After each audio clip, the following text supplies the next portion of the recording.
Yo, what's going on, everyone? What up? What up? I stayed up till 2 a.m. last night, making sure that I got this done for you guys, because I kept saying I'm going to get it done. I promise, it's a lot. I want to get back to these Runeterra lore library articles. But I literally, when I was trying to upload it last night at like 1, I couldn't put it all into a single article. Literally couldn't. It wouldn't even. I forgot what error I was hitting, but it was too big. It was too big for one article, so I had to split it into 3. I hope we can get through it all in one day. We'll see. If we can, great. But I created the ultimate Runeterra survival guide. This way, when you finally get into Runeterra, when you finally set foot on that dirt in the right MMO, you'll know where to go, what to do, and what not to do. Because I care about you guys. That's why. I don't want anyone going into the right MMO ending up in a nest of spiders. Okay, you go to the Shadow Isles, you make one wrong step, one wrong turn. All of a sudden, you don't know where you're at, and you end up dead 10 minutes in, and you chose hardcore because you thought you're better than everyone else. I don't want that, okay? I don't want you to end up in some Noxcria arena, set up for failure, going up against Minotaurs. All right? I don't want you to be, oh, I want to play a mage. I'm super excited. I'm going to be all magical and stuff, and you're choosing your starting zone, and you're like, you know what? Hey, let me go over to Demacia. Come on, guys. I don't want that for you, and I'm going to make sure that that doesn't happen. That's why I created the ultimate Runeterra survival guide. And here it is, and we're going to go through each part, starting with part 1. An Adventurer's Survival Guide to Runeterra. Part 1, ranking the regions from safest sanctuaries to certain doom. And it's going to start off, we go through the basics, a couple zones that you might be familiar with. So you think you're an adventurer. Welcome, traveler. You stand at the precipice of a world brimming with untold riches, forgotten magic, and legendary glory. You have a sword at your hip, a spell on your lips, and a fire in your heart. You believe you're ready for adventure. And this is like the ultimate picture, in my opinion, for someone ready for adventure, someone excited. They enter Runeterra, and I think Riot Games chose the perfect image to represent the Riot MMO. Is this image right here. Her name is actually Cithria Cloudfield. She's a real character. She's in Legends of Runeterra. I hope she makes an appearance in the Riot MMO. But like her initial look, like this is a younger version of her, and she's just walking through the streets of Demacia. Her sword is just a wooden training sword. A little bit too big for her, her backpack, she's carrying everything with her. It's not like she has a player house yet. It's the perfect example of a new player entering the Riot MMO for the first time. But I'll tell you this, if you believe you're ready for an adventure, you're wrong. Runeterra is not a gentle world waiting to be explored. It is a living, breathing entity of immense power and breathtaking cruelty. You can see this frightened ibex in Legends of Runeterra. The mom hasn't even seen it yet, but you can see what's coming around the corner. And this is actually a Targonian lullaby. Don't be afraid of the howling gale, as it blows across the mountain and through the dale. Never you worry, you have nothing to fear. My darling, rest, mother is near. The reason that's Targonian lullaby is because everyone's scared. Alright, everyone's terrified in Targon. There's a lot of beasties up there, and they should be afraid for a reason. And you got this guy, the Warden's Prey in Legends of Runeterra. Too many wrong turns already. Like, when you end up here, by the time you get to this point, it's too late. I can't help you anymore. Don't call me and be like, hey, I'm on the Shadow Isle, Thresh is hunting me. I need some lore to help me out. There's no lore that's going to save you at that point. He held his breath as best he could, praying the Warden would move on. Little did he know, this pursuit would just be the beginning of Thresh's delighted torments. And Thresh does torment for eternity. So if you end up in Thresh's Lantern, it's probably one of the worst places you could end up in all of Runeterra. Runeterra itself is a land of ancient grudges, warring demigods, and horrors that scrabble at the edges of reality. The greatest armor you will ever possess is not forged steel, but knowledge. The sharpest weapon in your arsenal, not a blade, but foresight. This is the living library in Legends of Runeterra. He's like in an alternate dimension almost. He really is an alternate dimension. He's like the end of time in a way. Considering it his duty to possess immense knowledge, he collects tomes from various travelers who have passed through the Realm's End. That's what the place is called, Realm's End. It's the end of time. Yordle actually goes there.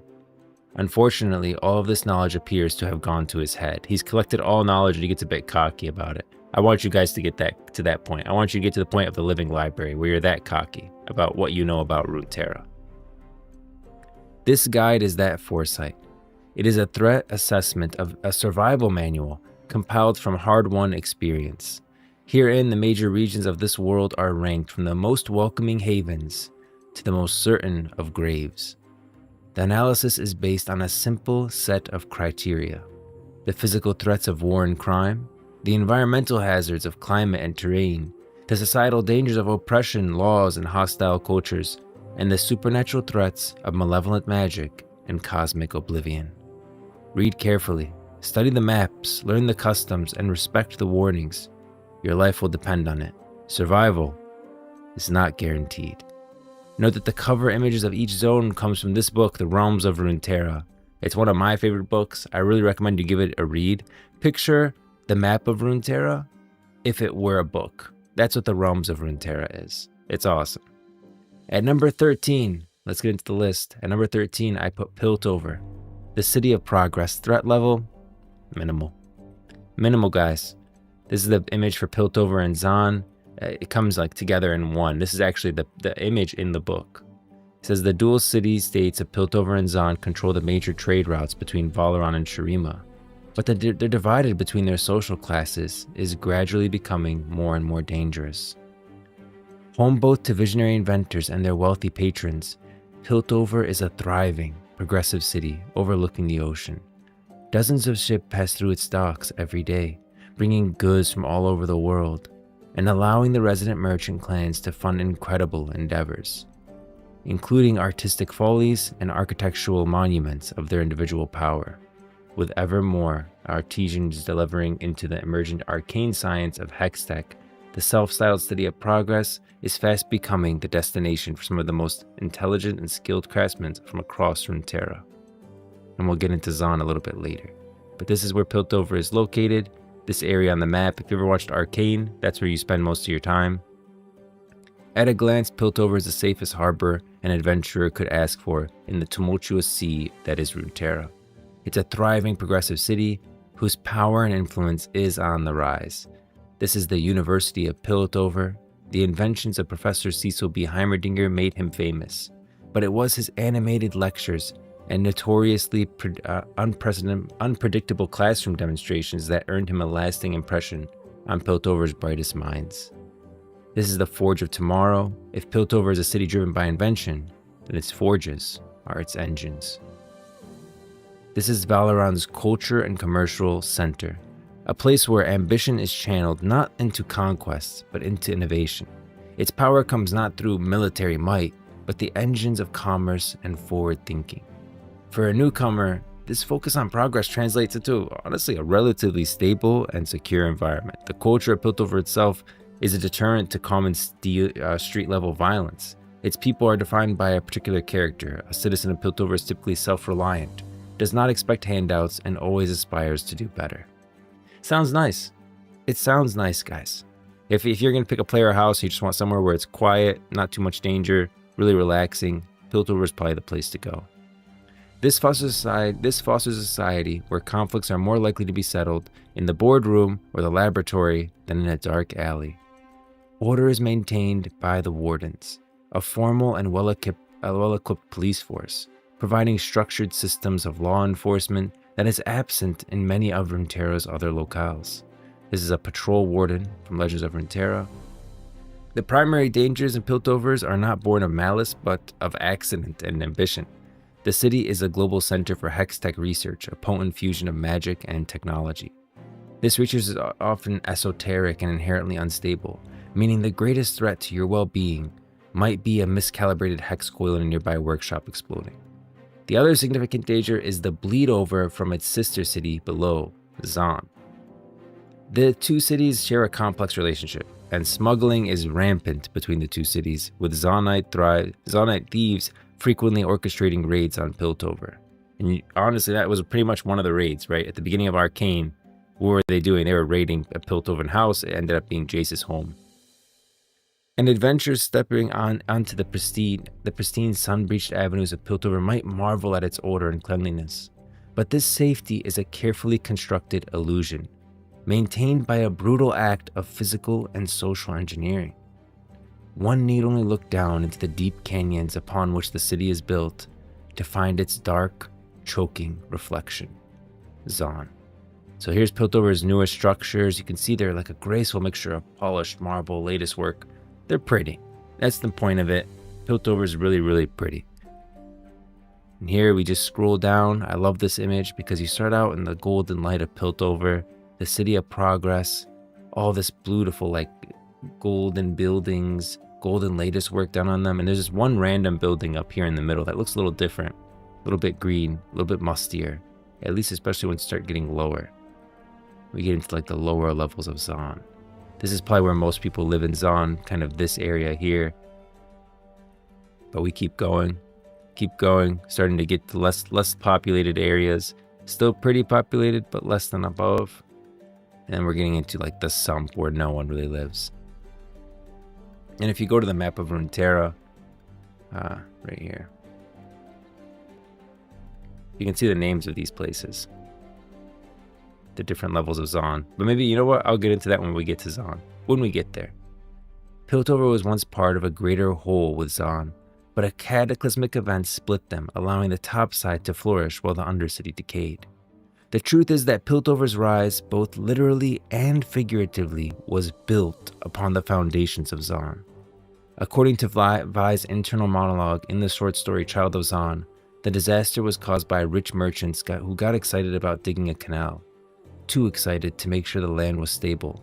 They put half of Zaun underwater, drowning people in service of commerce. Its prosperity and security is not self-contained virtues. They are luxuries purchased by physically displacing the dangerous and polluted and unethical aspect of its progress down into the chasms below.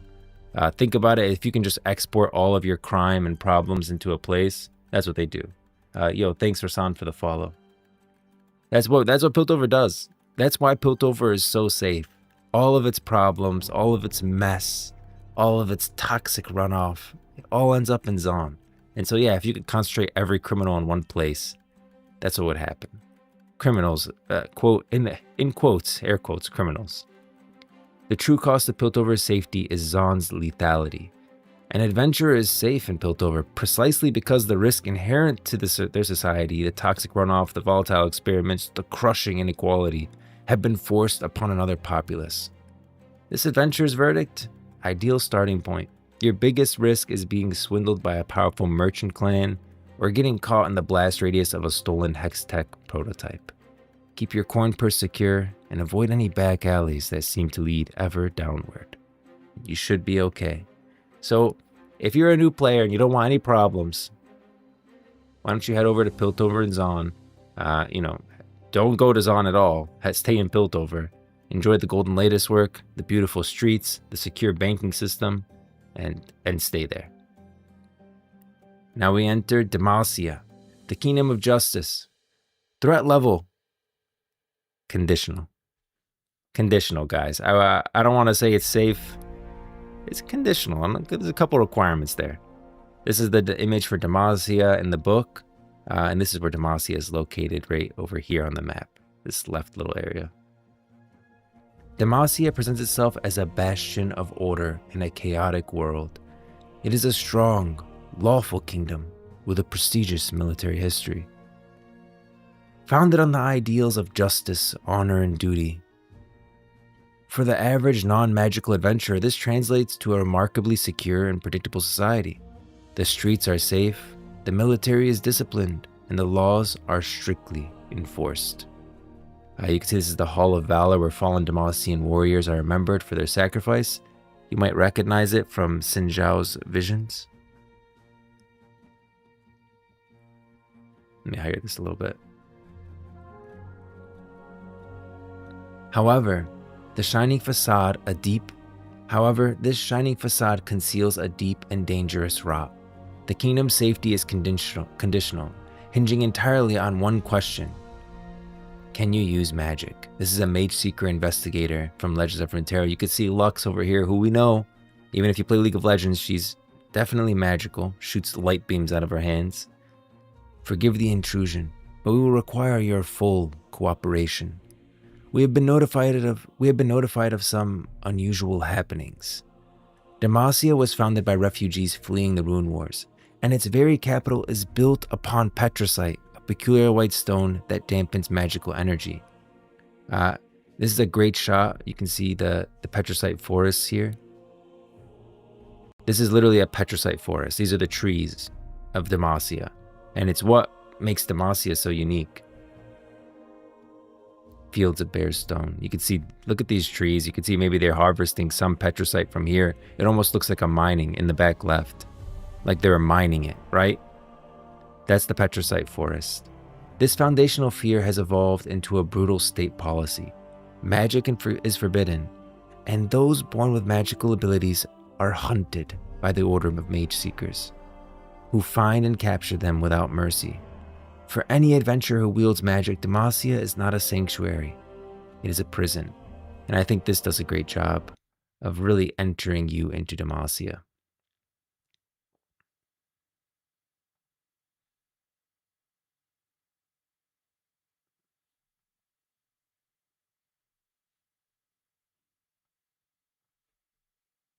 Oh, you guys can't hear it. Let me unmute that. There we go. Here you go.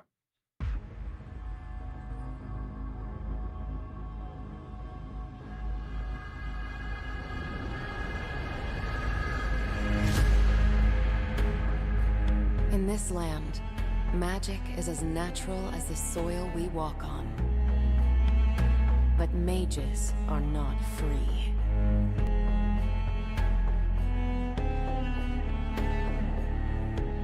In the kingdom of Demacia, Mage Seekers hunt for those with magical abilities, locking them in the dark.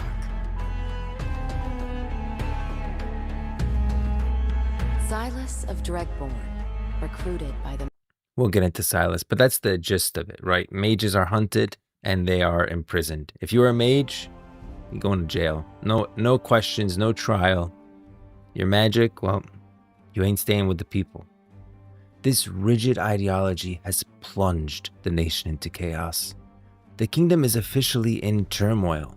Following the sudden death of King Jarvan III, the noble houses have not yet approved the succession of his heir, Prince Jarvan IV, creating a dangerous power vacuum. You could see this is when Silas finally escaped from being set to death. King Jarvan III was killed in the chaos. If you're a really big lore buff, you know that it was actually Katarina and the Black Rose that had him killed. Father, the king is dead already? Yeah, Silas was planning on killing him, but... This political instability is fuel for the fire of a burgeoning civil war. Led by the mage revolutionary Silas Dregborn, once imprisoned by the Mage Seeker, he has now broken free and seeks to destroy the kingdom he once served. So you can see Silas's power was really interesting. He had the power to see if someone has magical ability, which is pretty valuable for a Mage Seeker. The Mage Seekers as a child was born with the power to sense magic. He saw the truth, that magic is everywhere. One day, Silas took pity on a captured mage. In that moment, he discovered the power to channel her magic. But this power was too much for a child to control. For 15 years, they locked him up.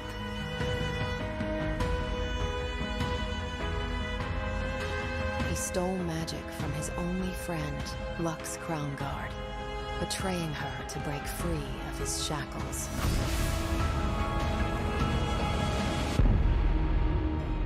Not gonna play the whole thing. Silas's escape has lit a spark.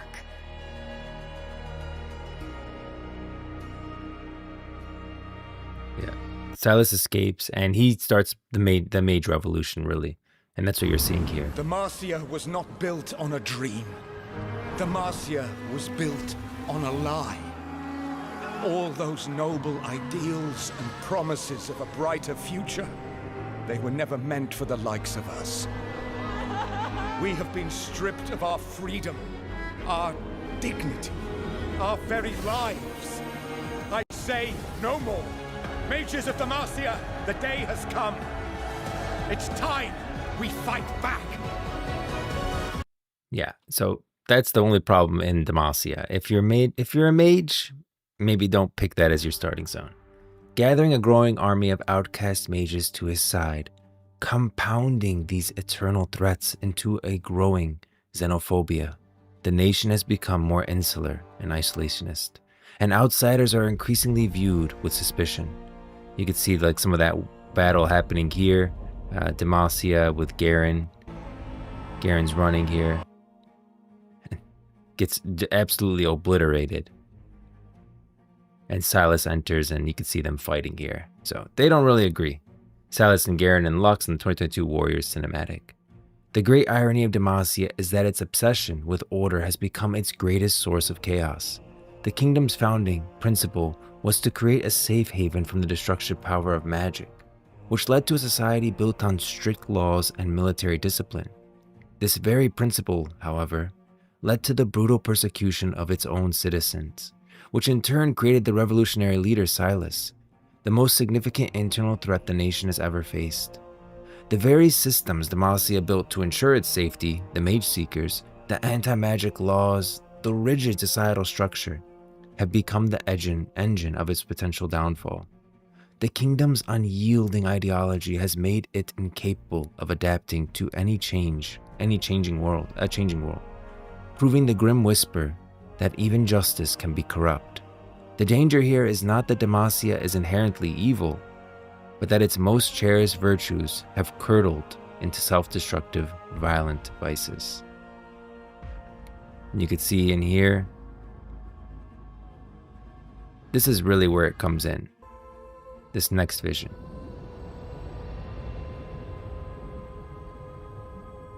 Long ago, magical forces of destruction rained chaos upon the land.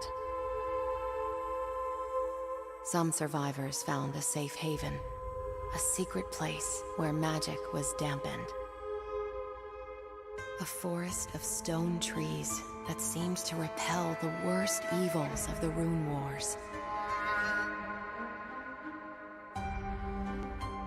Safe at last, it was here that these refugees founded Demacia. Look how They magic was harvested used. Petricite and built cities that would keep everyone safe. Look at this image, guys. Magic was literally used to build Demacia. In the original time when Demacia was built, magic was not feared. It was the Rune Wars, evil people wielding magical runes that was what people feared, not founded magic Demacia. itself.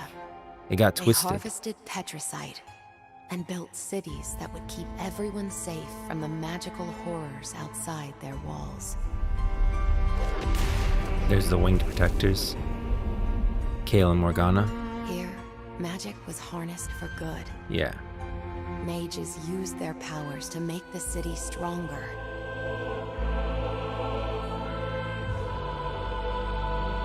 The winged protectors were venerated for using magic to shield the city.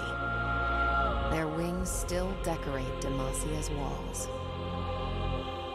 But over time, history was rewritten. Those in power harnessed fear, blaming the Rune Wars on magic itself.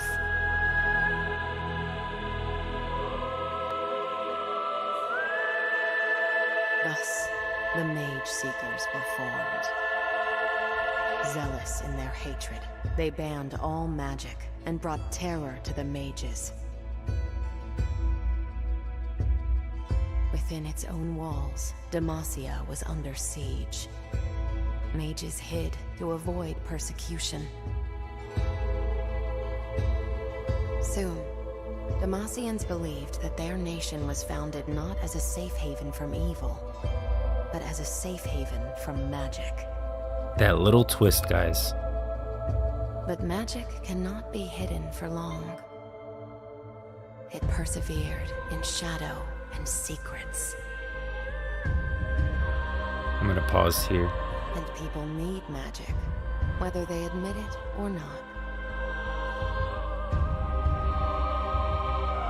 I would know. I hear their prayers every night. So that's Morgana speaking. And keep that in mind. It was just one little twist that caused it all to change for Demacia. And I mean, I don't even know if it's a theory, guys. It's pretty obvious that even if you read some of the notes in the Mage Seeker game, that over here, Noxus and Demacia are not buddies. Okay, they're not friends. And one group in Noxus is the Black Rose. It's pretty obvious to me, at least, especially when reading up on a couple of lore stories and reading up on the notes in the Mage Seeker game, that the Black Rose definitely infiltrated the Mage Seekers and twisted the lore narrative of Demacia to destroy it from within, to separate the people, to create a civil war between magic users and non-magic users. You know, once a city falls from a civil war, that's way worse than any war from the outside. Like, get the people to fight each other. You see that happen a lot today, guys. A couple Black Rose groups, honestly, in today's world. So, that's really what I think happened here. They infiltrated the Mage Seekers. They took, we're safety from the Rune Wars. No, it was safety from magic. Couple turns there, a couple of different twists on the tongue, and then all of a sudden, Demacia is imprisoning its own citizens. This is a Mage Seeker Persuader in Legends of Runeterra. Citizens of Demacia, it is my honor to keep you safe, but we must demand your unwavering support, for even within our high walls, mages still walk among us. See, he's like, oh, I keep you safe? Well, from mages. The Grand Plaza, Legends of Runeterra. This is Tiana. She's a crown guard. She's actually Lux and Garen's aunt. Tiana looked out over the assembly, assessing the gathered ranks. The only sound in the square was her banner snapping in the breeze. She gave a curt nod of approval, then lifted the banner with a shout.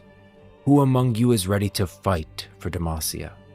The resounding cry from all those assembled shook the very mountains. So Demacia is definitely safe. The standing army, they're powerful, as long as you don't do magic. Adventure's verdict is safe, if you fit their narrow mold. If you are a mundane warrior, or a rogue who values order, you will find a structured and honorable society. If you possess even a spark of magical talent, this is one of the most dangerous places on Runeterra.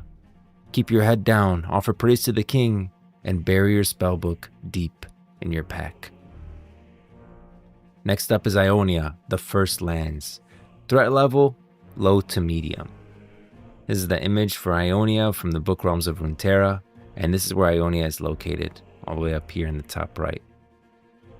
Do not be fooled by Ionia's breathtaking beauty. This massive archipelago known as the First Lands is a place of deep and subtle danger. It is the land suffused with magic, where the border between the material and the spirit realm is more permeable than anywhere else. For centuries, this connection was a source of profound harmony and balance. Now, it is a source of unpredictable peril. And this is the Tales of Runeterra and Ionia. Noxian boys almost snap like a twig for chopping down a tree in Ionia. This is after the Noxian Ionian War. You can see he chops down the tree. I always feel like it looks better when I go like this. Cut guardian trees. How do I copy the video URL? I feel like it's just bigger for you guys. Doesn't that look better? Yeah. He cuts down a guardian tree.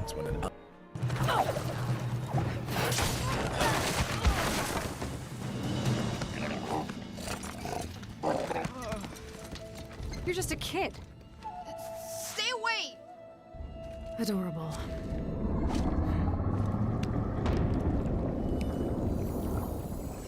Yeah, and that wakes up the guardian tree. Shen's just like, let's see what happens. This guardian tree wakes up pissed. And you can see it's tied to the child.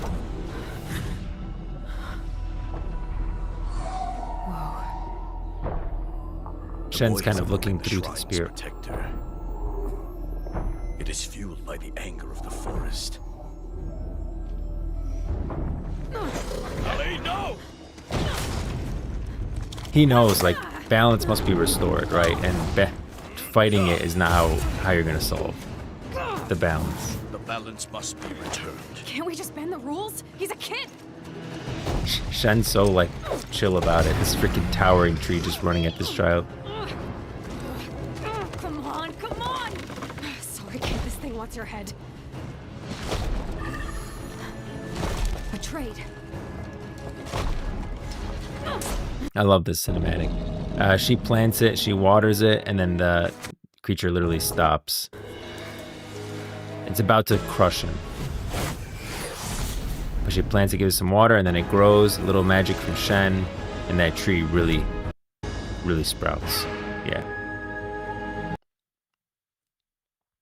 The catalyst of this change was the Noxian invasion. So what caused Ionia to shift into like, more hostile ways, at least internally in the land?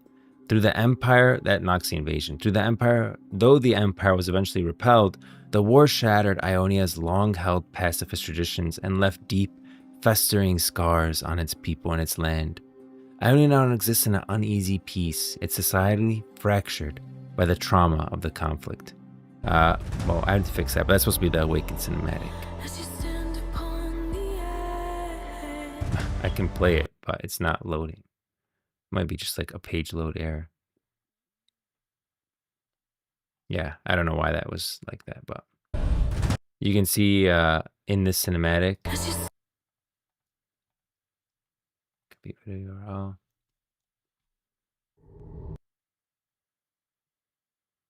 Yeah, this is like the Noxian Ionian War. This is one of the few shots we actually have of it.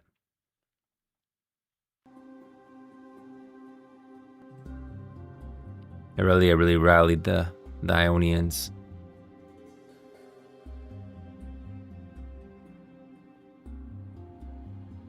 Yeah, and there's the Noxian army. And then skip a little bit, and we go back to the Noxian.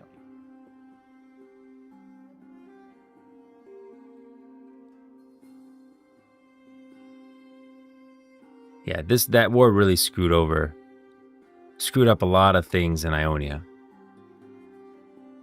This has created a dangerous internal schism. Some factions like the Soshin monks and the Kinku Order seek a return to isolationist pacifism and pastoral traditions. One character you know of the Soshin monks is Lee Sin, and another character you know of the Kinku Order is Shen. So these are some Kinku Order cards from Legends of Runeterra. There's the Kinku Lifeblade. Once this place held our schools, our temples, our homes. Now we are left to skulk about in shadows, infested ruins.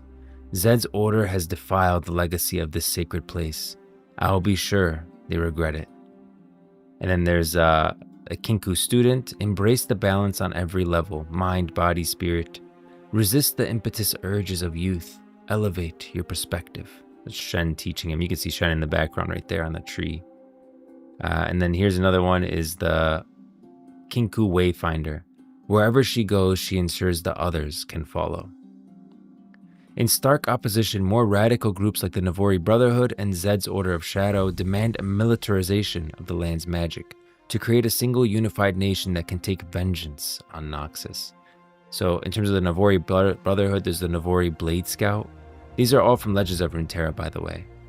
The Navori Blade Scout, I'll get the drop on him, no problem. Get me out of there and I'll split the loot with you. Make it more than worth your while. And this guy's actually like a Yordle. Here's the Navori Conspirator. Come on, we gotta get out of here. My name? I'll explain on the way, I promise. And finally, the Navori Highwayman and Navori Brigand. Highwayman says, I was a traveling musician, known in every village, to the Palladium, until the Noxians came. Now I'm scraping by on stolen coin. Mother was right, you should have been a healer. And the Brigand's line is, a bandit on the road means more than in the brush.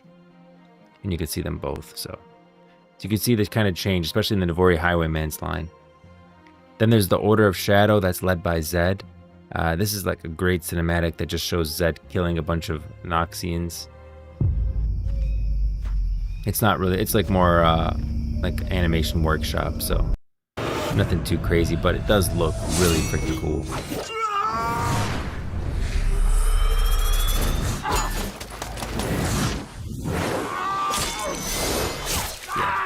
Definitely recommend you guys check it out. It's just Zed going off on an entire group.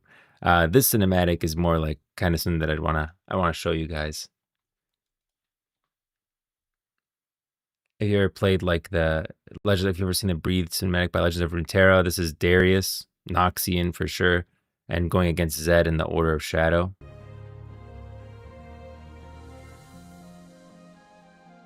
There's Zed.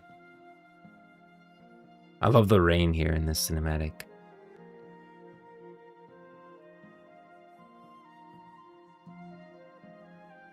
Charging through a bunch of probably Order of Shadow acolytes. And then eventually Zed has to step into the fight because Darius is not going to be fall into like some little chump Order of Shadow acolyte. But yeah, I just wanted to show you guys that. I just thought it was a really cool scene and gives you a good look at Zed. This ideological war is constantly threatening to erupt into open violence. The most unique danger of Ionia is that the societal conflict has a direct physical impact on the environment. The land enchantments can be fickle, its creatures dangerous and fray. From Ionia, and this is like, this is Zaya and Rakan. I can definitely play the video. I don't know why like some of the videos aren't loading. It might be too much for the page, like on load. I might have to delay it. That's the... Oh, that's like... I don't know what the heck this is. This isn't the right video. Yeah, I mean, it's right here. I don't know where that video came from. Copy video URL. I have no idea how I even got there. But you can see Zaya and Rakan are two Vistaya. And they're kind of going against Zed in the Order of Shadow, who are doing some kind of shadow magic that's corrupting the land. And corrupting the land literally weakens the Vistaya. So they're kind of at war with each other internally. The Vistaya want to restore the land and preserve themselves and their power, really. That's why a lot of reasons why the Vistaya can't procreate or have any kids.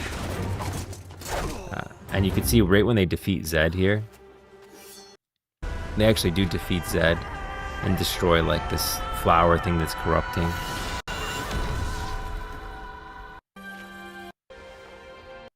And you can see the moment that they do, the land is like restored.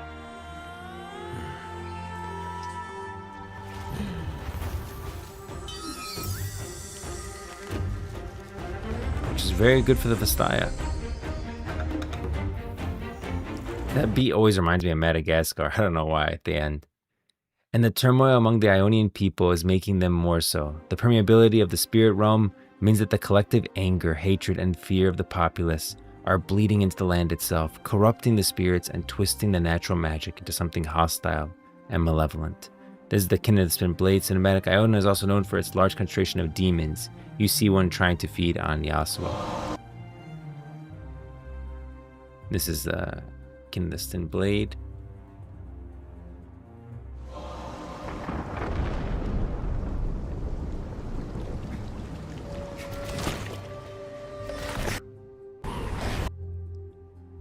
This is literally a demon, and Azakana. Looking for our demons.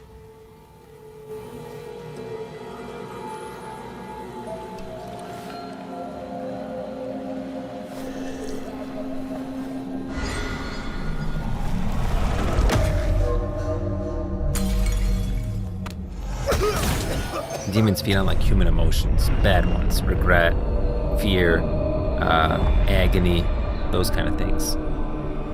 Sometimes they find us.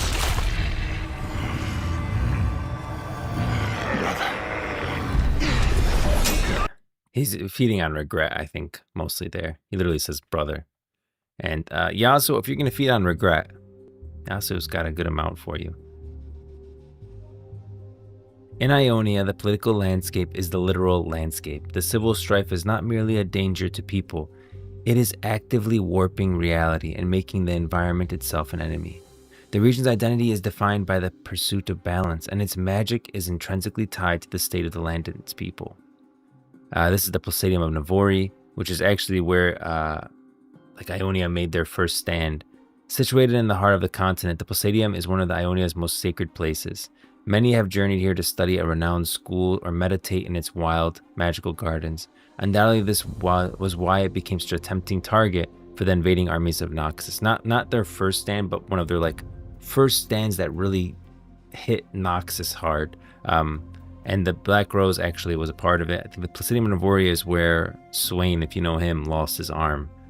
So that's where he was betrayed. The Noxian War shattered that balance, creating deep-seated hatred and division. And this is like a mural of the Noxian Ionian War. You can see the Ionians at the top with Aurelia, and you scroll down, you can see them battling the Noxians at the bottom. Because the border to the spirit realm is so thin, this emotional and political poison is now seeping into the very fabric of the First Lands. An adventurer here is not just navigating a civil dispute, they are walking through the physical manifestation of a nation's trauma. A serene, beautiful forest one day could become a hunting ground for enraged, malevolent spirits the next, its nature shifting from the volatile mood of the people who live nearby. And this is Predators of Ionia. It's a pretty interesting cinematic. I just threw it in here to show you, like, them battling each other and showing the kind of the strife between Ionia, right? The people who want to return to pastoral traditions and pacifism, people that don't. And this is clearly Zeds, or these are, demons. Yeah, not this cinematic. This is demons. Azakana fighting Aurelia and Shen.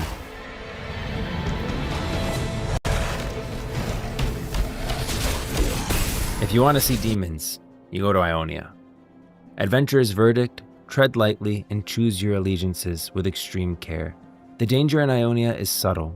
You are less likely to be mugged in a city and more likely to be caught in a violent skirmish between rival monastic mortars, or devoured by a forest of spirit, angered by the local strife. Do not mistake Ionia's profound beauty for safety. Number 10, I put Bandle City, the Timeless Realm. Threat level, though, very deceptive. I think Bandle City is actually an extremely dangerous place for a mortal. Let's get a Yordle up here. I think Tristana is always a good one. Where is she? She's in here. Yeah, Tristana. What? Not Thrush. There we go. Tristana, Bandle City, the Timeless Realm.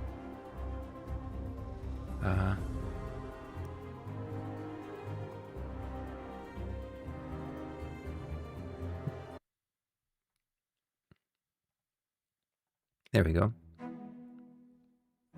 Here's the image, the art for Bandle City in the Realms of Runeterra book. You can see like Bandle City popping up all over Runeterra. You can see the portal all over the place. And that's because Bandle City doesn't stay in one location. You can see in this image, it's down here in Shurima. And if you go to the map of Runeterra, you'll see it everywhere. It's still in Shurima on that particular load, but I promise you, it's going to be in other places. It's not in Shurima anymore. Where is it? Now it's all the way in Ionia, so it moves around because it's a portal. An adventurer's first mistake when considering Bandle City is thinking of it as a place at all. It is not a location on a map, it is a pocket of the spirit realm that is fundamentally incompatible with the mortal mind. It is a land of unfettered magic existing in a dimension beyond the material realm. That's the Bandle Woods. To enter it is to risk not your life, but your very existence. The danger is not one of physical harm. There are no monsters or villains in the traditional sense. The peril is perceptual. For a non-Yordle, it is said that every sensation is heightened. Colors are blindingly bright.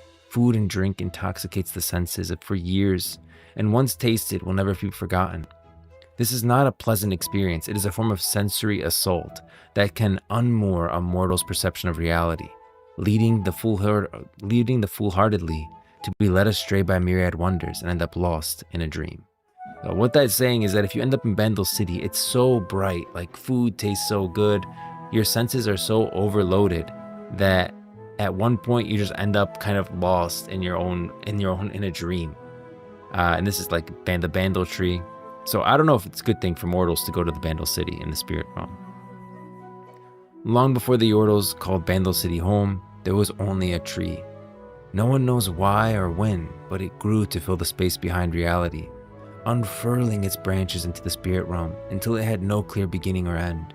It simply was and had always been.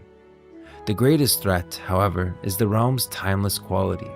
Time does not flow here as it does in the material world. This is why mortals who somehow find their way back often appear to have aged tremendously, while many more never return at all.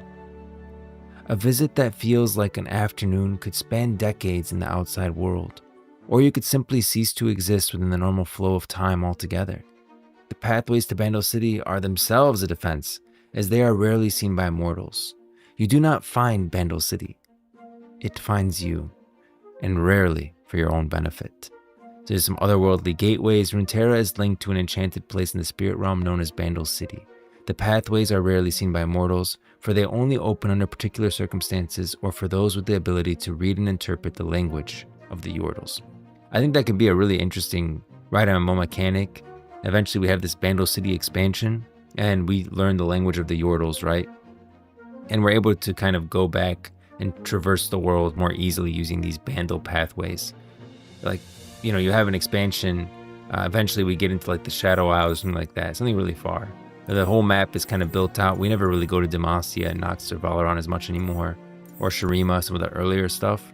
And so then they released the Bandle City expansion and they revitalized the old world, and you're able to go through these, you learn the Yordle language and go through these Bandle pathways and like kind of revisit the old places. This is the Deep in the Bandlewood.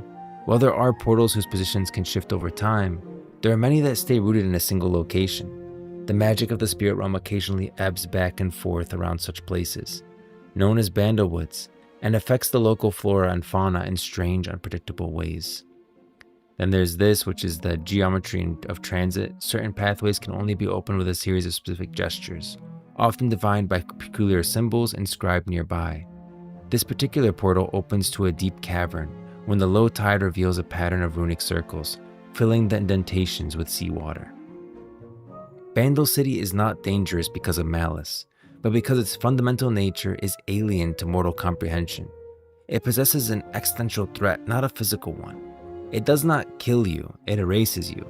The accounts of a few mortals who claim to have visited are wildly inconsistent, and no two tale tellers ever seem to agree on what they actually saw, suggesting the realm itself may be shaped by perception.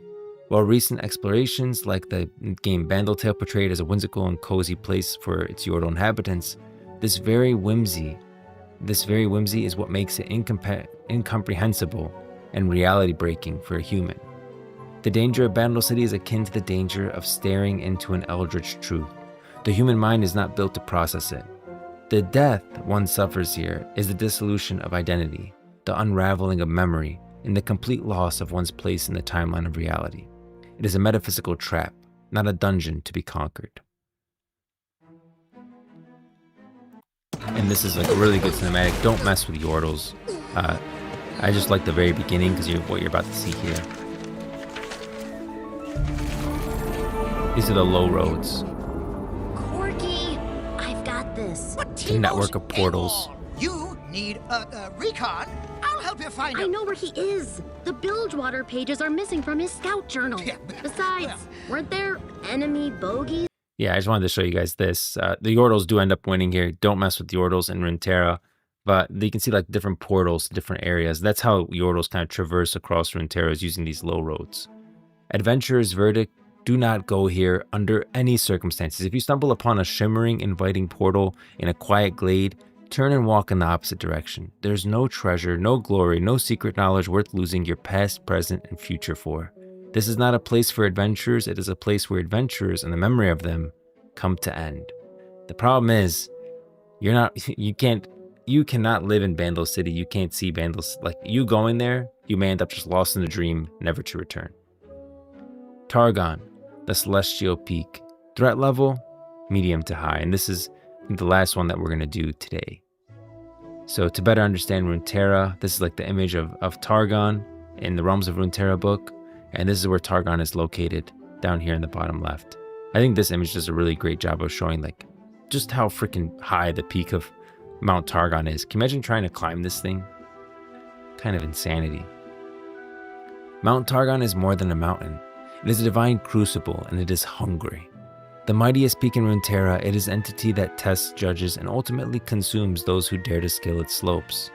Located far from civilization, it is utterly remote and all but impossible to reach, save by the most determined seeker. Here you can see Mount Targon just like its splash art. The danger here is twofold: the brutal, unforgiving physical ascent, and the final soul-altering cosmic judgment at its summit. The climb itself is a trial designed to break all but the most resolute. It is a grueling test of every facet of climber's strength. Climber's strength, character, resolve, willpower, and determination. And this is a great way to show you what it's like to climb Mount Targon.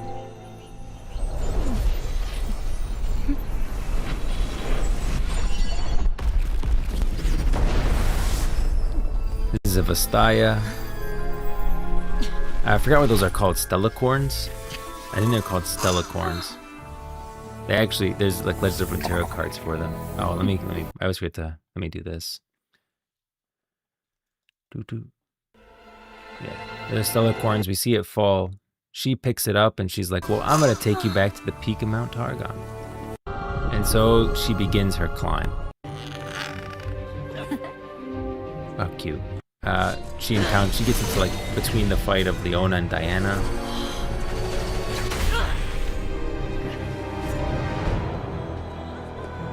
Solari versus the Lunari. She gets through here. Keeps climbing. That's where that like image comes from, right?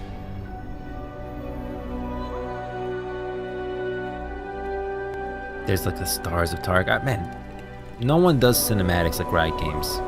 Honestly, I don't know, man. Maybe I'm just so invested in Runeterra, but the Riot cinematics are always great. Whether it's Legends of Runeterra, League of Legends, 2XKO, TFT. I don't think 2XKO has come out with a cinematic, but I'm sure it's gonna be great. Probably like the gameplay trailers. And Violus Vox, this dragon.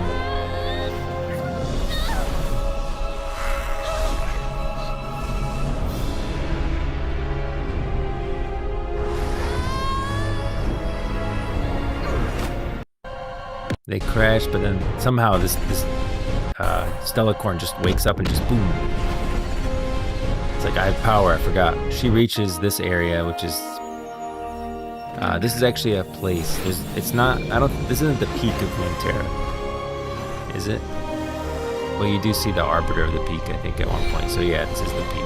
It's pretty close to the peak. That's the Arbiter right there.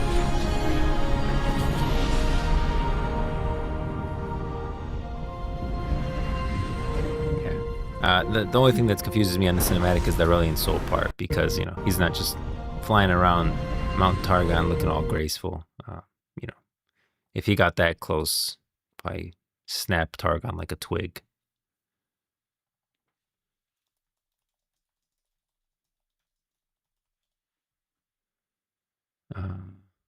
Where is it? There we go. The mountain is fickle and ever-changing. An ascent might take months for one person and a single day for another. Failure is the most common outcome. The mountain's sheer, sun-baked flanks are littered with the contorted bodies of those who have made the attempt and failed. And you can see this image here. This is called the farewell. In a sacred farewell ceremony before climbing the mountain, those beginning their ascent are celebrated. The day marks the moment when the fate of their souls is placed in the hands of Targon, most likely never to be seen again. And so it's literally the farewell, because you're probably going to die trying to climb Mount Targon. This image is called the True Test. Unforgiving to even the most adept climbers, the upper reaches of Mount Targon are plagued by frigid winds, arctic storms, and frequent avalanches. The thin air makes every breath laborious and painful, and those who survive the climb often describe the countless bitter nights spent sheltering from the unrelenting cold. And this is like, you can literally see the bodies frozen here. What an image. Patterns of the dead. Climbers sometimes think to start out in groups to assist one another in the way, since when one is exhausted or hurt, there is no hope of rescue from below. The bodies of the dead do not tend to decay at such heights, but seem to gradually melt with the rock, becoming twisted into the peculiar patterns and ridges of the mountain. And that's like, I think that's how Everest is too, right? No one goes up and grabs the bodies and brings them down. So if you die on Mount Targon, you're going to stay there forever, pretty much frozen. You can see this person here. Otherworldly perils. However, the most dangerous thing about Mount Targon is not the incredible altitude, but the way in which it challenges the very character of each climber. The Rakor regard the ascent as a trial of an aspirant's spirit, as the inevitable solitude becomes unendurable, and they suffer maddening, distracting visions of other times, places, and personal regrets. One successful ascent is in the case of Tiari in Legends of Runeterra. You can see him meeting the mountain scryer here. They get some beads to go up the mountain. And this is Tiari, like with this telescope behind this person. Tiari meeting the Mentor of Stones. This is Tiari leading the group. They're going up the mountain. You can see them climbing here. Tiari's in the back. They made like a rope out of magic. Tiari meeting Tariq. He's getting near the top here. And then he eventually meets the Arbiter of the Peak. And Tiari does become a god, like one of the aspects. He becomes the Traveler, I think.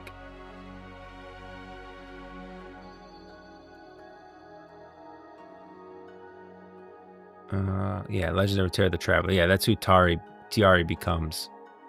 You can see like the voice line here. I think he says, I have become, right? Meant to be. Yeah, I've become who I was always meant to be. And then if you look at Tiari's voice line,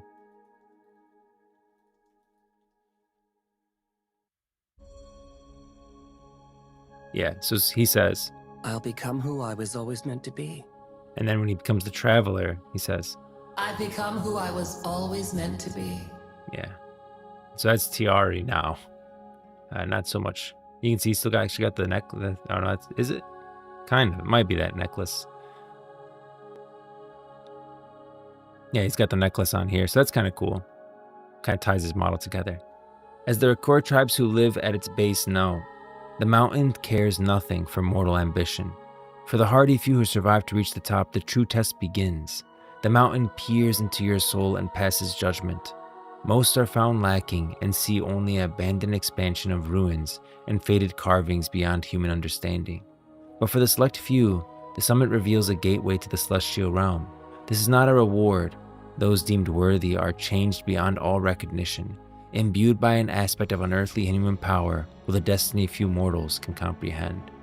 You can see reaching the summit. This is what at least we see on the Targon page for the map of Runeterra. In the rare event that a mortal reaches Targon's peak, the heavens open up before them in a dazzling display of cosmic aurora. Few ever bear witness to that radiant sight, far above the cloud line and beneath the glittering stars, where it is said that timeless godlike beings dwell in a wondrous city of gold and silver. As I see it, this is not a blessing. I really believe that, guys. I don't think becoming an Ascended is a good thing. It is erasure of self, the hollowing out of the mortal soul to make way for a cosmic being. Even at the mountain's base, danger brews in the form of religious conflict between the dominant sun-worshipping Solari and the persecuting, moon-revering Lunari. And Leona is the character that leads the Solari. You can see another art of her. And this guy is a Solari soldier. Here you can see a Solari shield breaker. That's a Solari sun forger. And this is Ryvon Daylight Spear. Keep your faith, Raharak, and our light shall never falter. And so he's the leader. He's one of the big leaders in the Solari group. Then you have the Lunari, who are really led by Diana. Some more art for Diana. This guy is like Cygnus the Moonstalker, kind of equivalent to Ravun, Daylight Spear, right? They kind of both leaders of their respective groups. This is a Lunari Cultist, a Lunari Duskbringer, a Lunari Priestess, and finally a Lunari Shadow Stalker. I have a feeling that everyone really likes Lunari. If the Lunari ever are playable in Runeterra, I think every single rogue is going to become a Lunari. Targon is a region where the very concept of successful adventure is a trap. Adventurers climb the mountain, perhaps seeking wisdom or enlightenment, perhaps chasing glory. These are mortal, individualistic goals. The mountain, however, has its own agenda: to find suitable mortal hosts for the aspects, celestial beings, powerful and ancient on a scale beyond human comprehension. I really think that this is the case.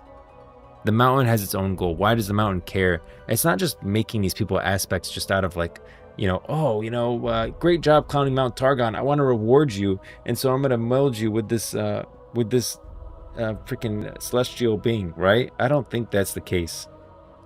I think it's that the Mount Targon has its own goal, and it's to meld certain mortals with strong souls that can contain the spirit of an aspect. The aspect can enact their own will on Runeterra.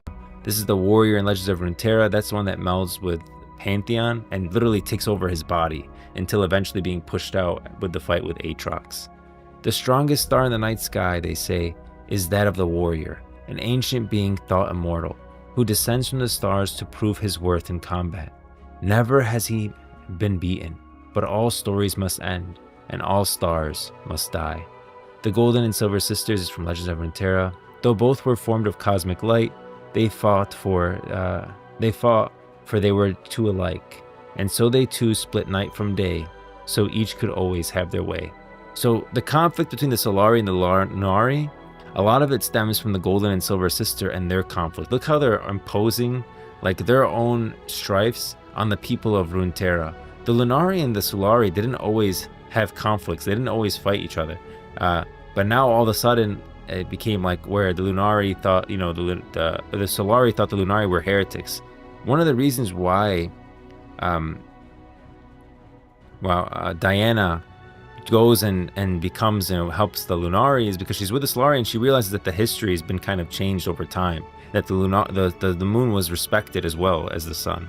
The Lunari don't see the suit. Some of them maybe do, but definitely not Diana. She sees the sun and the moon as equal. And so to counteract like the Solari's, the sun overbearingness on Mount Targon, they become the extreme on the other side of the moon is just as powerful, and so they try to support the moon.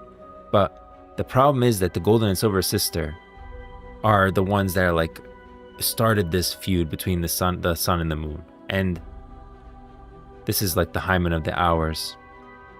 So I think that, and then Leona and Diana were friends. After they've kind of fused with the Golden and Silver Sister, now they kind of just fight each other. So it's a problem. I think that Diana still wants Leona to be friends in some ways, but Leona is very much like, heretic, you made the wrong choice kind of thing. So I do think that they've kind of been altered once they become fused with the Golden and Silver Sisters. Think about it. If the warrior can literally take over Pantheon's body and just push him to the back of his own mind, it's just a question of how much the Golden and Silver Sister actually do that, how much they allow Leona and Diana to bleed through. The outcome for a successful climber is to have their consciousness, their memories, their very identity overwritten by one of these beings.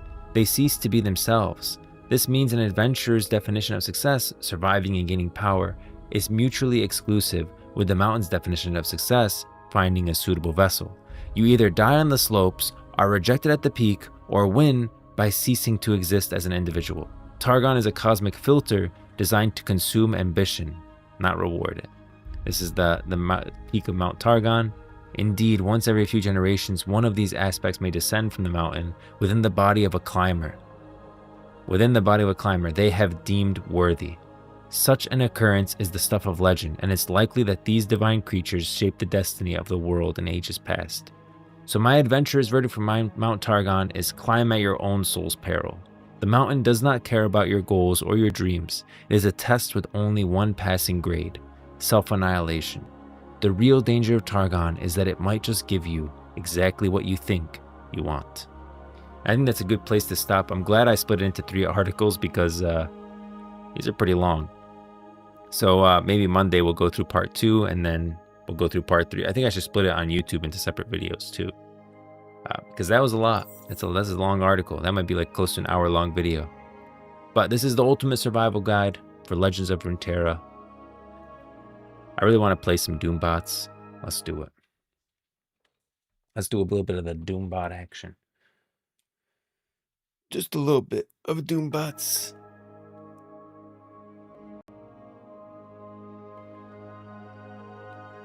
I just gotta open up the Riot client here. Yeah, and obviously during this part, you know, whatever you guys want to talk about lore-wise, I'm happy to talk about it.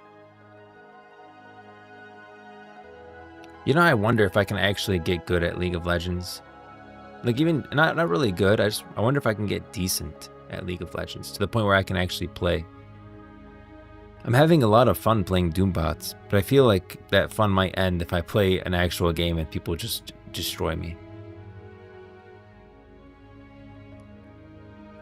This comic was so good.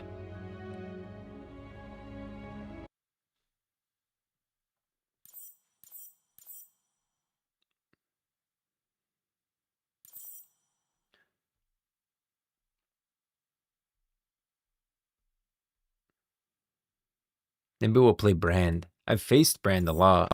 Seems like he's a strong character. I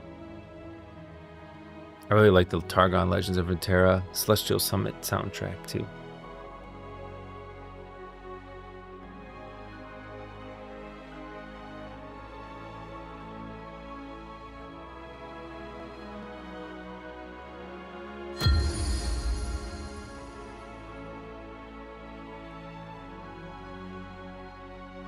The Truth comic, man.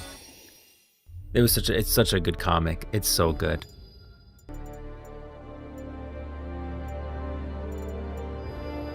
Alright, let's try alternate league modes. What's this? Vagar's Doom? Is that different or is that just even harder? I think that's even harder. What is this? Why is the time? Should I try it? I feel like I haven't seen this one. I only saw bots hard. Whatever, I'm gonna try it. If it's a really hard mode, I mean, I'm just gonna need to be carried. That's all. Oh, Doombots, Vagar's Doom. Tick-tock. Time is the enemy here. Can you defeat Vagar before the clock runs out? Triumph. Work with your team to protect the Nexus and survive as long as possible. Eliminate each defeated enemy prolongs your demise. Who will fall on the battlefield, them or you? Oh, okay. That's kind of interesting. So, killing the enemy champions gives you more time to survive. And you have to survive for a certain amount of time in order to summon Vagar. Right? That's kind of cool. I'll try it.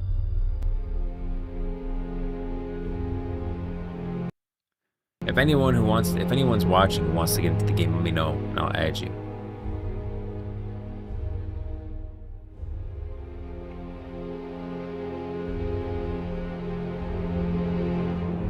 Oh, estimated time 2:15.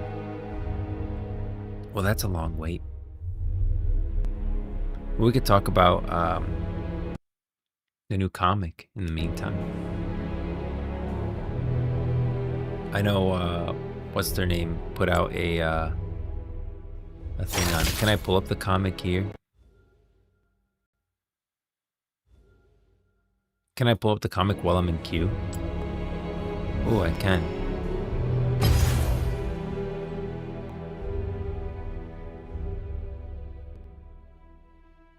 By the way, the reason the stream ended at freaking 2 o'clock yesterday, or not 2 o'clock, what am I saying, 8:30, is because Comcast is doing work on my internet. And that's why my internet went out. And now they're saying they're going to do work again today. So I hope that my stream goes past 8:30 and I can play till 9. But we'll see. Definitely hope so. Dialogue volume. So I'm pretty sure I was right on all of this.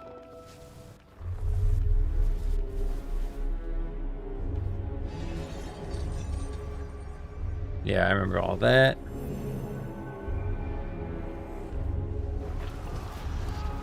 Man, look at this shot. Our people were dying.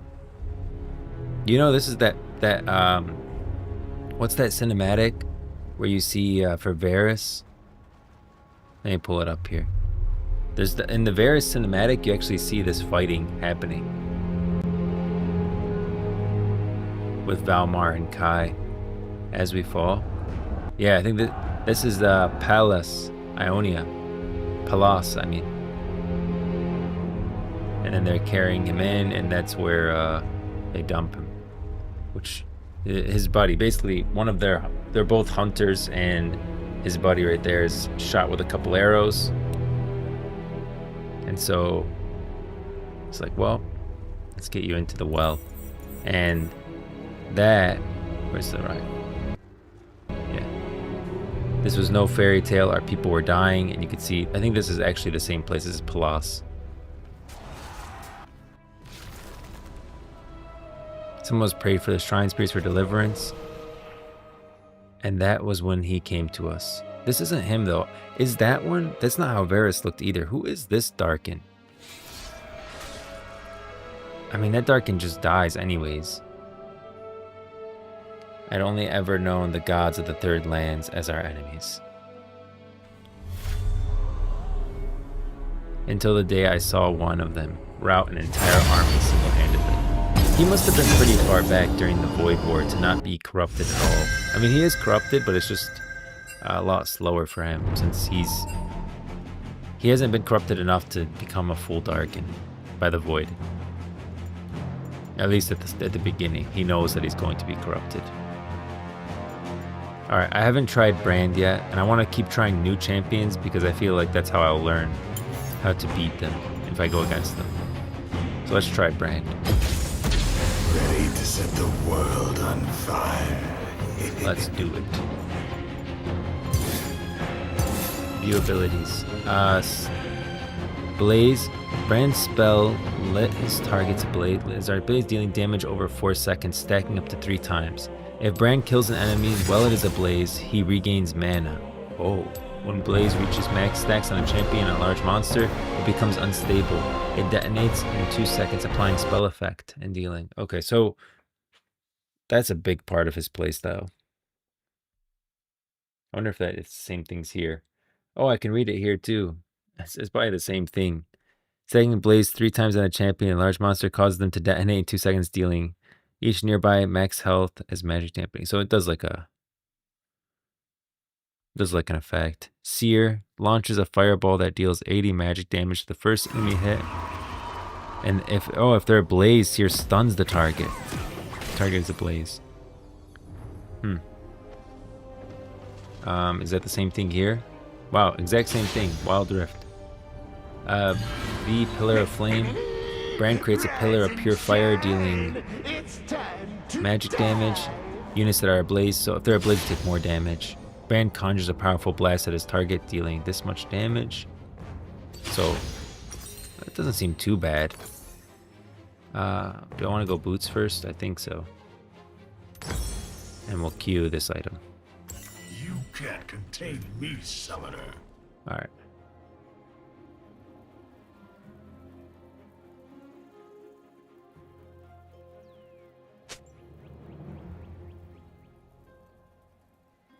I should probably go this way, I think. There's no one over there. Meaning strong things will kill us? What they mean survive. Oh, okay, good. I'm glad I'm not the only new person here. Oh no. After millennia, oh no. I am free.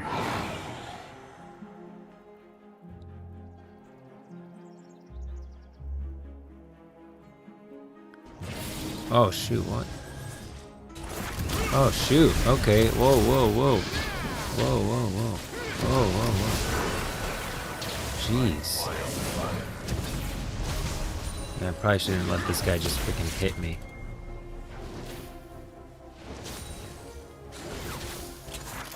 Oh. No. Get me out of this. Oh my gosh.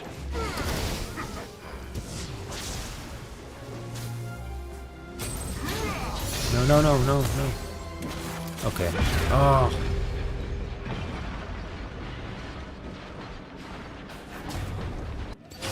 I'm on a short fuse. The thing is, kills and stuff matter way more in this one.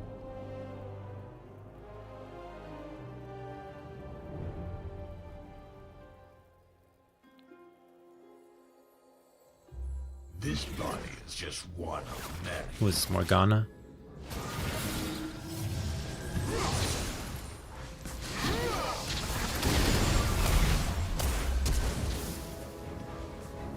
Man, these people are, I feel like they're tough.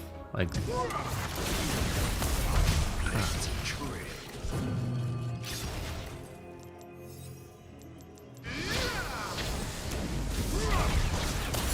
man, I thought I was out of that. Well, if I'm ever gonna get decent at League of Legends, I need to start moving out of frickin' mechanics. Their scars will be worn. Make sure no one's in here.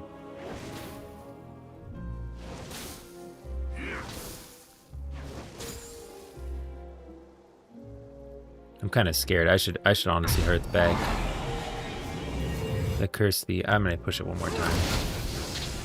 Just use everything. Purify this one. Yeah, I should get back. I'm gonna die. Wow, I need to freaking move out of stuff, bro. And I need to go back. Sometimes you just have to go back and accept that, you know, you're not gonna be able to just sit in lane. I just gave them like a free kill. I have 2 deaths. The thing is, it's two Vor and the kills, and I'm 2 deaths, so I think I'm contributing to the failure here so far.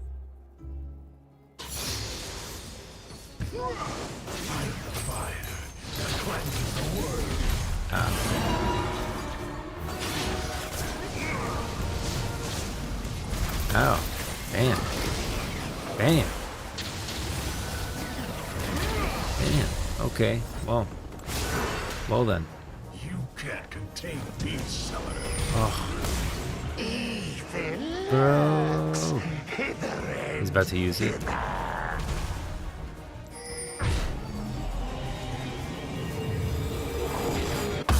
Well, at least I didn't die there. What is this thing? Kill Singe before he makes it back to the relative safety of the Chaos base. Yeah, we're not gonna make that. Oh. Okay, maybe we will if he comes back here. Where's he at? Come here. Oh, shit. Well then. I'm gonna want that back. You're looking a little green. I'm trying to see if I have, like, if I can see how many stacks he has. You know what I mean? Like that, the blaze. Ow. That hurt me. No. Oh, I think it's his freaking thing. Yeah, don't run in that. Wow. Oh, shoot. No. Blaze has to die here, or we're gonna lose, yeah. What is this? What? I don't think I've ever seen. I didn't know that happens in defeat. I thought it was just like, you know, defeat. Freaking, he summoned us all in a circle, wiped us out. Well, great job, Doombots.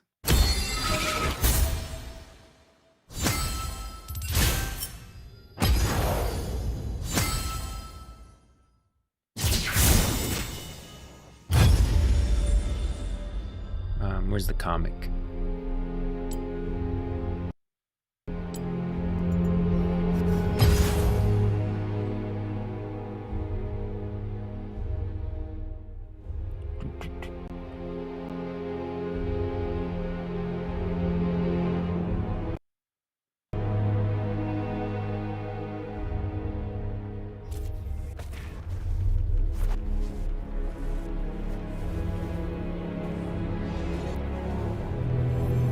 Alright, yeah, that's. I think this is Palas.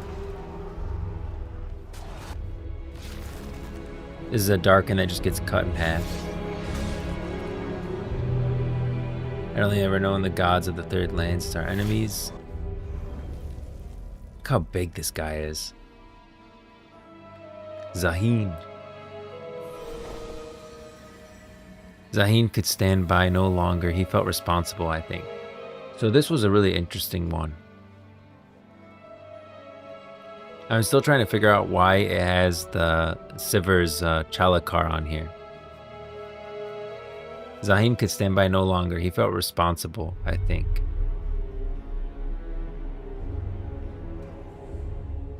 This looks like a symbol of the Solari on the left side, and then a symbol of the Lunari on the right side. And there's the Chalakar. I don't think the Chalakar contains a Darkin. I really don't, guys. Otherwise, Sivir would show some kind of sign that this freaking weapon has a Darkin in it.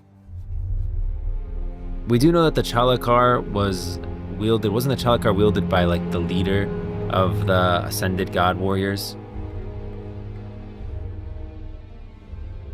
And we know that the Ascended God Warriors have to do with the Sun Disk, which gains power from Aurelian Soul. I have to look up some lore on the Chalakar. Chalakar lore league. I think it was Sivir's Chalakar's Darken weapon. No, I don't think so. Universe, Darken, Chalakar. At the end of the Twilight Gods, when Maisha had succeeded in tricking the Darken, and by using the Chalakar, she trapped many Darken inside their weapons. She used the Chalakar to trap many Darken inside their weapons. So the Chalakar was used to trap the Darken, but it's not a Darken weapon. It's not a Darken weapon, guys. Everyone keeps... I literally just saw it again, and when I even talked about it in the original video of me talking about this, people kept saying that the Chalakar is a Darken weapon. And it's not. It's really not. It was used as part of the ritual to entrap the Darken, I think, for sure. And yeah, that's what I think. Brand is taken, so let's go with... I haven't played like so many characters, so I might as well just play anyone. We can try Pantheon. I always thought Pantheon was a really cool character. Let's try Pantheon. In battle, we are reborn.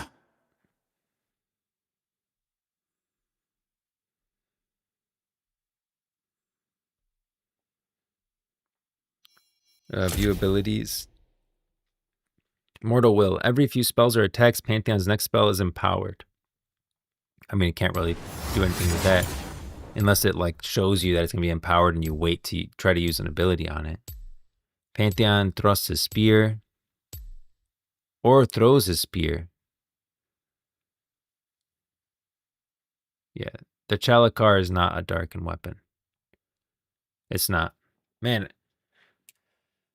Why would it be, guys? Freaking Sivir's running around with it right now and she's not possessed by anything. So how is the Chalakar a Darken weapon?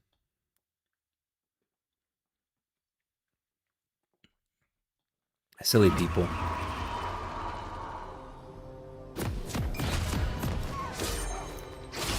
Okay.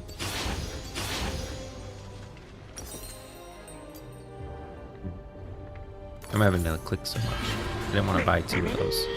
Rise and shine. Sure. It's time to die. Item queued. Okay. Why does it make me click so many times? Pantheon thrusts his spear. Hold. Pantheon hurls his spear. Pantheon leaps the target, stunning for 1 second. Fight until the blood takes the spear from my grasp, until I can only crawl. And even then, you will not defeat me. Pantheon's even freaking great. Then, I will spit in your face. Pantheon does spit in Aatrox's face. Pantheon's next attack strikes 3 times. So I could leap and then do this and hit 3 times. Pantheon braces his shield and raging enemies. Ow.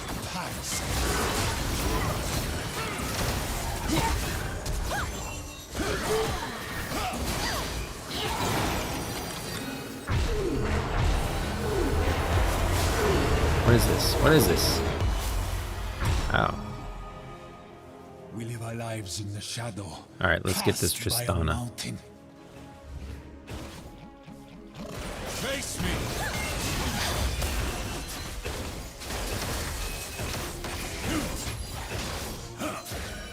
No way she gets away. No way she gets away.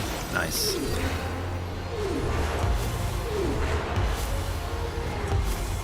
Man, what is this ability? Oh, we need to go over there. Okay. I think it'd be better if we just Earth and at least get a heal in. I should probably honestly level up the W first, man, and just stun like crazy.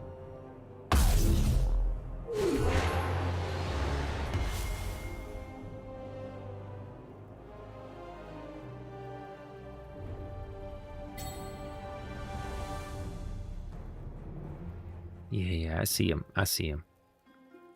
If they kill me. Well, we're 4-0 right now, so that's good. Doesn't that add time for us? I see 234 in the top right. Come here, come here. Kill them. Kill them, kill them.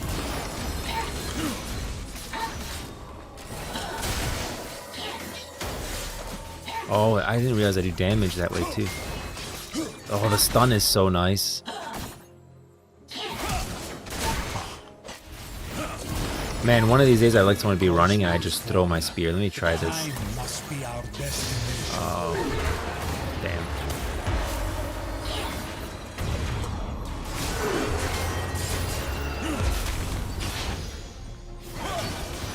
No, no, no, no. I gotta get to the other side of this guy. Nice. From the skies, well, this is going well. Man, watch freaking Comcast cut my internet right now. I'm gonna be so pissed. I gotta get back. I think I'm just gonna come kill me if I just stood there. Wow. That was close. What is this? Purchase Dark Seal? You can see what people purchase too. Sure.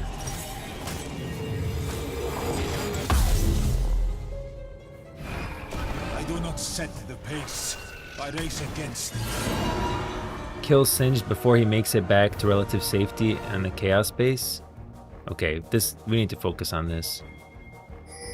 So I see 410 in the right corner and then 319 in the middle. I think we still need, we're trying to build up time to kill the boss.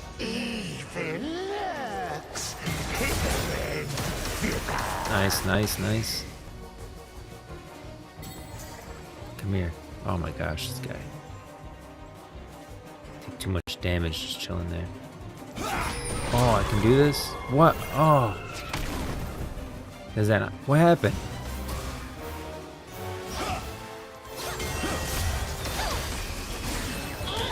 Come on.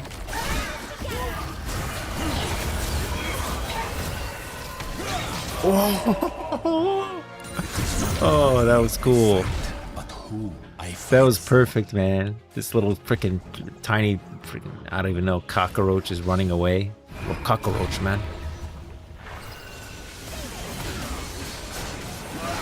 Oh, I can throw it through through mountains. I don't know if I can just stay here, guys. I got no mana left. What am I supposed to do? If I can get a stun up, that would be really helpful. I should have just heard. I would have already been back.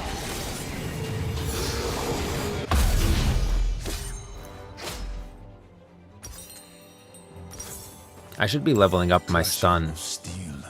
I feel like the stun is his biggest thing. Oh, what's these bars underneath me? Is that my stacks of this? After using 5 abilities, Pantheon empowers his next ability. Oh, that is it. I should watch for that. And then I bet you what's my empowered stun? Is there like, does it make my stun last longer? That would be crazy. I will carve my scars into the heavens. Ow.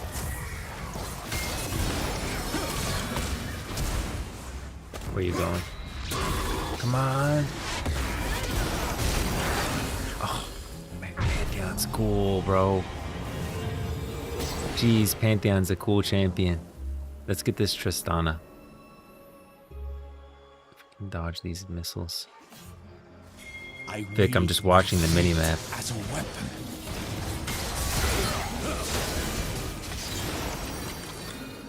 Oh wait, no, stun. Empower my stun. Alright, let's get this Diana.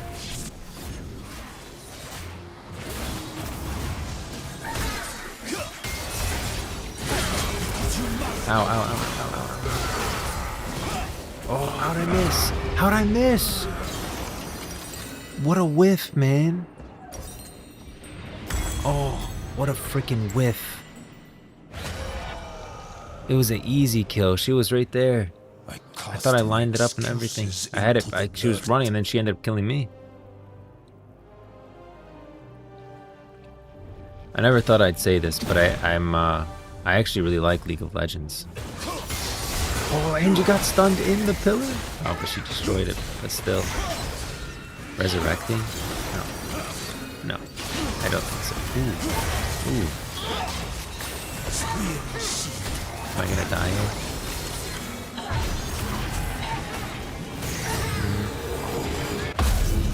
What do I want? We don't have any boots yet.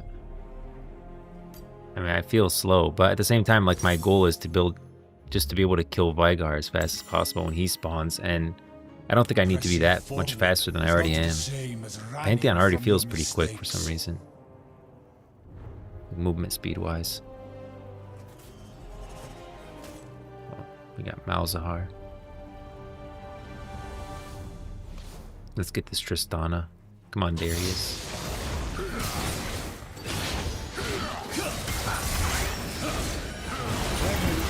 Ow, ow, ow, ow. That freaking hurt.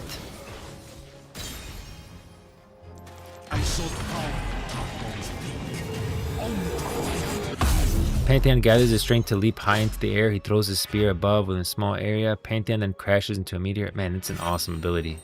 I want to use it so bad in like the right way when someone's trying to get away from me.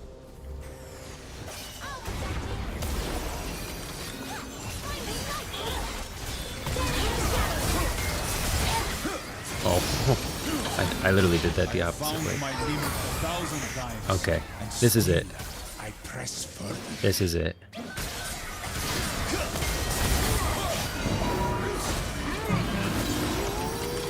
Prepare for Karthus Requiem, your odds. Where are we going? Okay, let's go there then. Ow. Thank you. Oh, that. Whoa. That's like a little shield Lux put on me. Yeah, throw me. Thank you.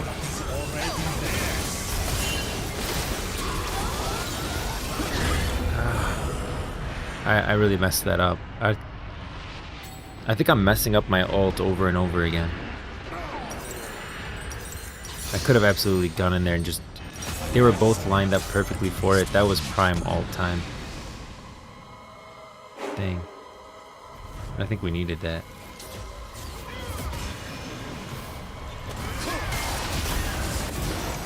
Get out of here. Get out of here. Okay, okay. Let's go.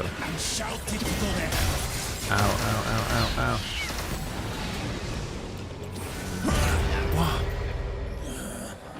How can I see what killed me?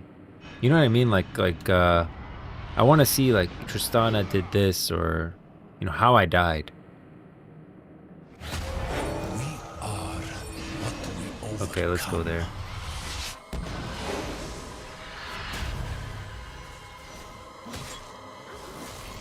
Let's kill this girl along the way. Come here.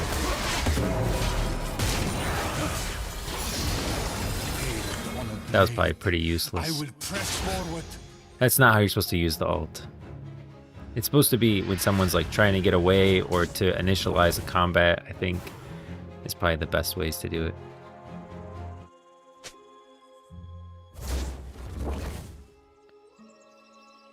Can I do this?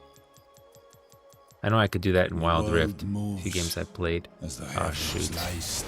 Ah, shoot. Ah, shoot.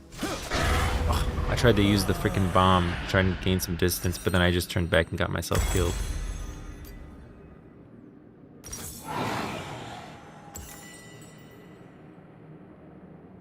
So I think we have... Oh no, that's the time of the game counting up. Oh. I thought that was the time we've like accumulated from getting kills or something. Well, now you can really tell how new I am to League of Legends. Okay. What's over there? Oh, I see. Ow. How you die is who you are.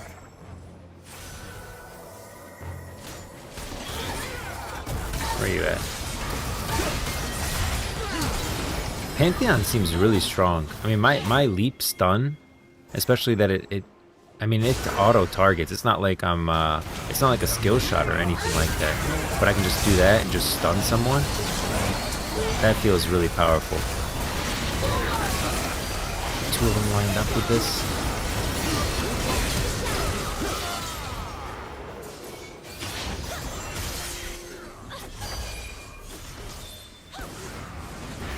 I see our level is shared here, like we're all level 15. I don't think it's... Oh. That's not the case in the standard game. At least it's not the case in Wild Rift, the standard game.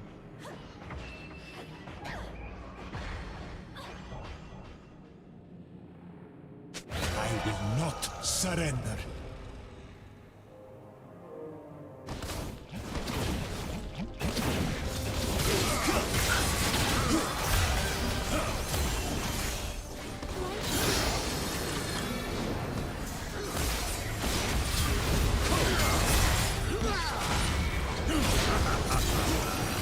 Oh my gosh, man, that was so close.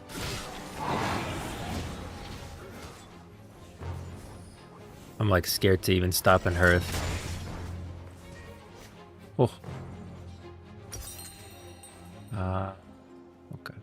I didn't get anything. Maybe I could sell this. At least purchase that. Why not? There is no pity, no mercy.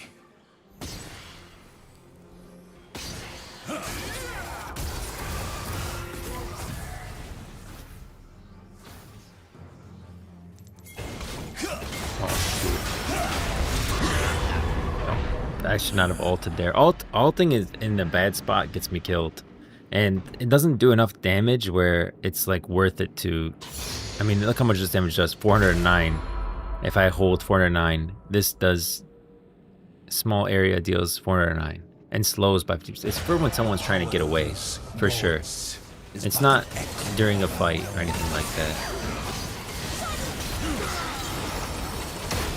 If someone's trying to get away, you use it. It slows them down. It's got a good range on it. 21 seconds. I should heal before this, because I know once he starts, you can't heal anymore. Okay, red. It's red now. Does that mean that my next ability is going to be stronger? Heal, heal.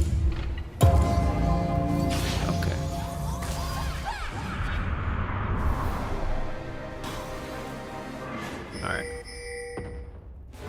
He's saying kill Tristana. Vygar did it for us. Vygar's minions has served their dark purpose, the master of evil. And so I climb. Okay, yeah, so that did more. Should we dodge all this stuff? Ow, ow, ow, ow. I really sat in that. That's not good. I should use my my E, or I can maybe leap away from it or leap over it. Okay, where you at?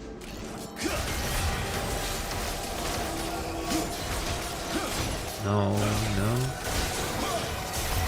No, no, no, no, no, no, no. Stun, stun! I had my stun up too. Damn.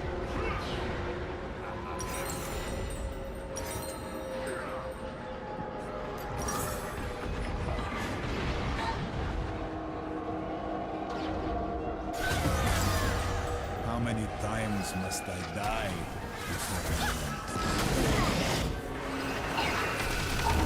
Oh my gosh. Look. Oh. I was out of that.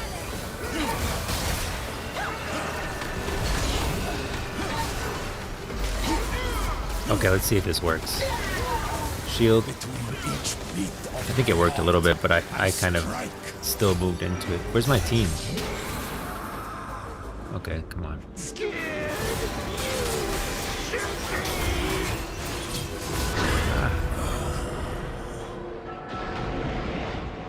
Man, I am getting destroyed in those one-on-ones.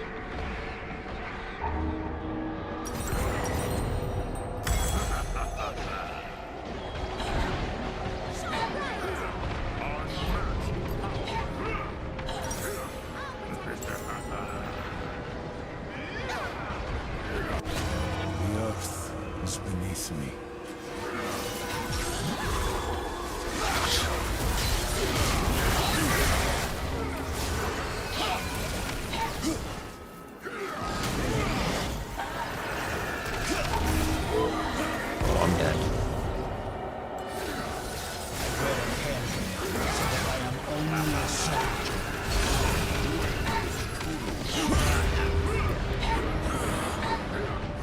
Definitely being carried by my team.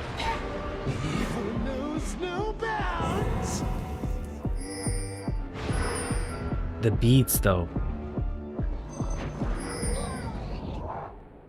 Oh, we just get wiped. Or are those people still alive? The beat in the second phase is freaking great. Oh, come on. I'm gonna res and get hit. Alright. Let me get out of here.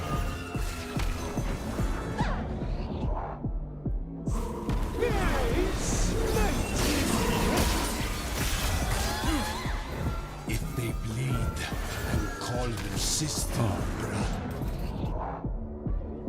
Man, we're not getting any damage in this second phase.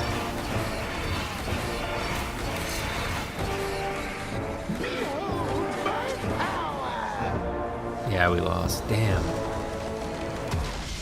LOL, FK, GG's. Yeah. I definitely think I needed to do a lot better there. I'm sure I was not doing great. Good job. Alright guys, I do have to log because I have work, but I really enjoyed the survival guide at the beginning. We'll do survival guide part 2 tomorrow, and then survival guide part 3. Well, not tomorrow. Tomorrow's the weekend. Monday we'll do survival guide part 2, and then we'll do the survival guide part 3 probably on, what would it be, Tuesday. And I might do a video on why this is not the case, guys, because I feel like there's a big misconception right now that the Chalakar is a darkened weapon, and it's really not. I really don't think the Chalakar is a darkened weapon, but it seems like a huge misconception that it is. So maybe I'll create like an article on that, and we can go through that really quick at the beginning. I have to skip all the way to it. Yeah.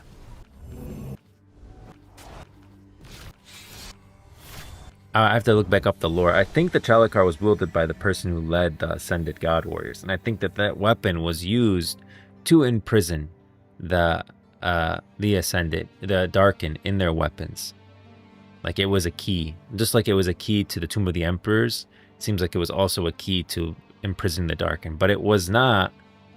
It was not a Darken weapon. It's not showing you what was used to imprison the Darken weapon. I don't think so.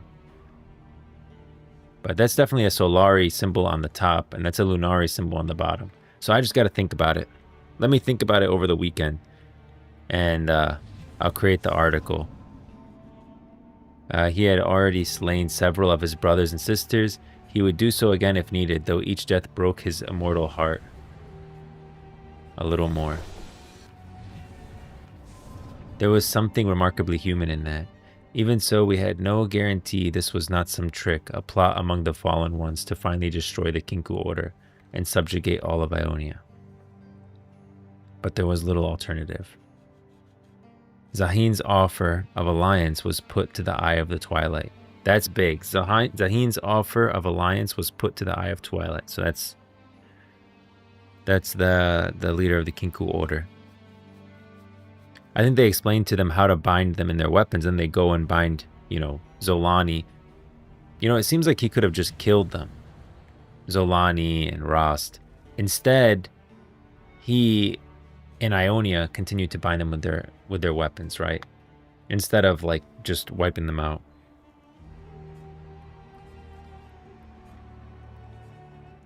He didn't really want to kill them either. Maybe he could have just killed Zolani and Rost. Alright guys. Oh, I'm not showing it. My bad. I wasn't showing it, but I was looking at